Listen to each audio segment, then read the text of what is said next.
We have made it to Kickoff Sunday. You have come back. School is well in full force. We have plenty of extra name tags for those who didn't get blessed name tags for backpacks, briefcases, wireless routers, things like that, if you want one of those after the service. And in addition, we have that kind of demarcation of the year. Summer is not technically over, yet fall is somehow arrived. We have made it and have dreamed to get to this point. How many of you, for example, have been looking forward to something and you will be happy when you can have your first pumpkin spice latte? All right, let's see. Who's had their pumpkin spice latte already? We got a few. 12 over here. Perfect. We look forward to those things, those places of the year that remind us. Girl Scout cookie season is another one of those times. We look forward to those things. What is that when we have a larger goal? And how many of you have ever said this phrase that we've talked about on Wednesday mornings, actually, if you've been part of our Wednesday morning group? I will be happy when I have my first pumpkin spice latte. Let's do it a little bit beyond that. I will be happy when I am financially stable. I will be happy when I win the lottery. I will be happy when I get back into shape. I will be happy when the kids are out of diapers and I don't have to change any more diapers. I will be happy when I pay off this educational loan. I will be happy when I get through this surgery. I'll be happy when physical therapy is over.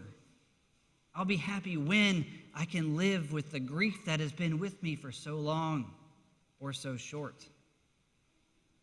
I will be happy when. Complete that. We have all said this phrase in our hearts and in our minds, looking for that time, that ultimate goal where our life will be changed forever if we get to that. Psychologically, this is called the arrival fallacy, where a long-term goal, when we think once achieved, changes our lives forever and our ultimate happiness is attained. How many of you have completed that phrase, gotten to that goal? What has happened when you have actually reached that goal? There's usually something else that comes afterwards. There's a hunger that goes beyond, that can't be fulfilled by the attaining of something, of a goal that is of this era, even if it's beating South County. There is something that goes beyond. A hunger, a thirst, the same hunger and thirst that the man today who is blind and deaf came to Jesus, seeking not simply a physical healing of an ailment, but an opening up and revelation of that Christ that was right there in front of him.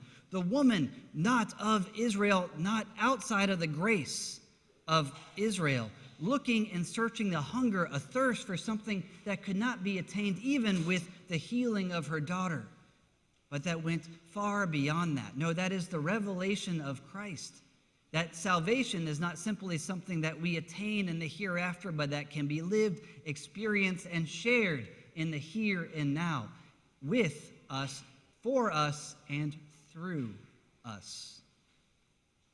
That is the hunger that we desire whenever we say that phrase, I will be happy when. I will be happy when. Something that is not of this world, but of the world to come.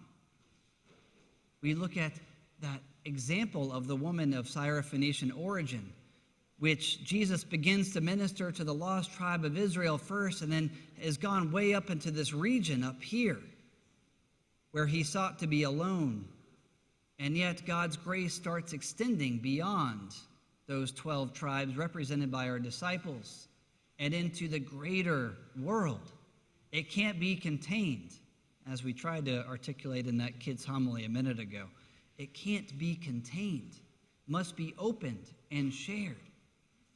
The deaf man who came before him and had his healing occur at that time had more than his ears opened, but saw a glimpse of what salvation truly means, of the world to come hereafter, and that was present in the here and now. What was that phrase that you came up with in your mind just a minute ago?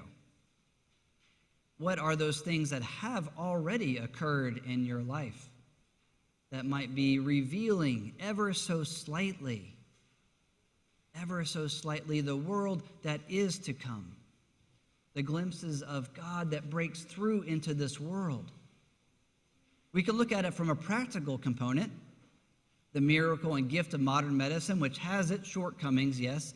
We are not healed from all ailments, but how many people who have not been able to hear are now able to hear based on the gifts of our modern medicine and technology? Or given the gift of sight, how many of us are wearing contacts and can see when 2,000 years ago the world would be blurry? Or the gift of a relationship where in the presence of that person we can be who we truly are in the eyes of God. The gift of the kids that have come before us and how we can see God clearly in their lives. Acknowledging the many components of the world that are right in front of us, that where God's kingdom breaks into the here and now. So with the arrival fallacy, a lot of psychologists would push us to be in the present, practice mindfulness, looking at where we are now and being content with what we have, knowing that if we continue to strive, we will never attain that happiness. I'd like to take that a step further, actually. It is not simply about being present in the moment. That has its merits and it enables us to perceive God, but looking at what has been broken open for us. What has been revealed to us in the here and now, and already revealed to us in the scriptures, in our lives. Those moments of grace and of God's love. From those moments that God breaks into our lives, we receive God's ever-loving mercy and grace, something that is incalculable and not of this world, which begins to satisfy that hunger from within. Something that cannot help but be shared into the world. We just entered into the reading James, who I think, by the way, is actually Jesus' brother. He writes like somebody who really knew Jesus well. He doesn't mess around with what he says, so we're going to hear some pretty candid stuff over the next few weeks. But the James talking about those things that we have to do out of our works, out of our faith, the works that we do. We feed the hungry. We're called to go out into the world to seek God's justice and to feed and to minister, to be that revelation to the world and open it up and continue to open that revelation to the world.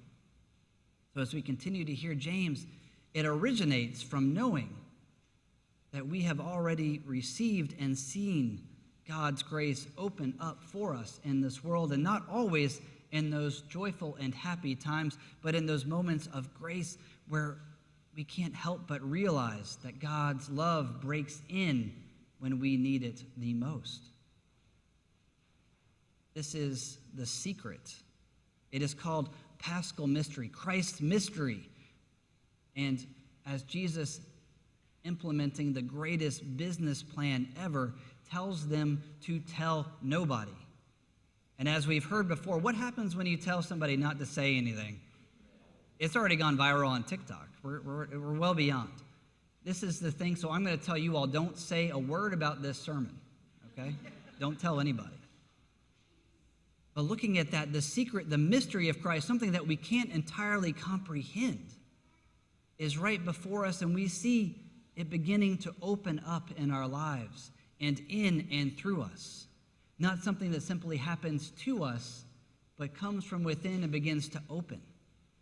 That mystery in which we participate when we come to the table and receive the Holy Eucharist. That mystery that happens in the midst of our hard grief when we do not know how we're going to take one foot and put it in front of the other. The mystery of Christ made present in the world when somebody who is hungering is fed, both literally and metaphorically and spiritually. And we are called to not only participate in, but to be part of that Paschal mystery, to be that revelation, the person of Jesus Christ. God revealed in the person of Christ continues to be revealed through the people of God and through you and in the experience of this world. We are called to recognize the mystery of Christ in the here and now. To be, whenever we say, I will be happy when, to recognize that Christ has already and is continuing to break through into this world through us and around us. And not only participating and recognizing it, but knowing that we as a church and you individually have Christ and help it to be revealed into the world. Amen.